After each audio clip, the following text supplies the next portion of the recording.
kuya. Masaya kami. Nagkukulitan at nagdadamayan. Si kuyang nag-alaga at tumayong magulang ko. Ano man ang mangyari, kuya mo pa rin ako. Rafael! Si kuya ang date ko mamayang gabi sa JS prom ko, kaya wala kayong date.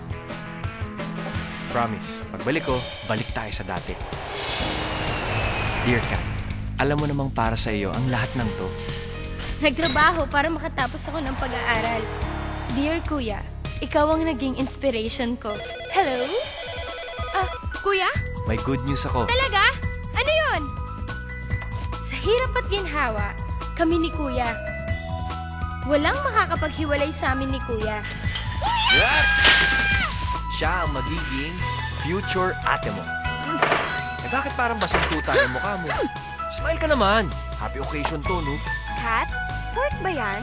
Hindi yata nasabi sa'yo ng kuya mong hindi na kami kumakain ng pork.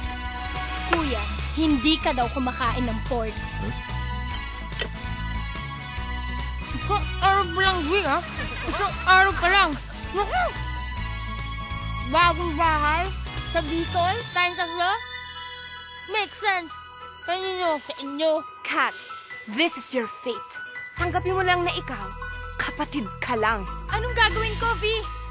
Titigil mo yung kasal? Sa kwarto siya, ni Colin at ni Farrell. Hep! Saan ka pupunta? Dito ka lang! Strict ang orders ni Papa! Gusto mo talaga malaman kung kumusta ako? Yung magiging asawa mo. Ay, napakalakas pala humilik nun. How will Kuya feel? Pinagkaisahan siya ng kanyang kapatid at ng buong pamilya. Sigurado, magdadalawang isip yan si Kuya. At meron pang papapel sa eksena. Nasira yung kotse. Nasira o sinira.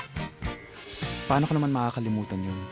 Hay naku kuya, alam mo ba, meron akong nalaman na dapat mong marinig. Nagawa niya yun dahil mahal ka niya. Lahat pinagtiisan ko, pinagtrabahuhan ko para sa'yo. Tapos ito lang igaganti mo sa akin? Pero kuya, he is my kuya. Kaya kahit anong mangyari, mahal na mahal ko siya.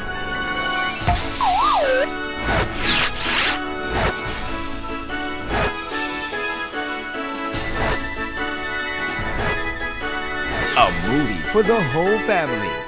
Funny, heartwarming movie of the year. My Kuya's Wedding.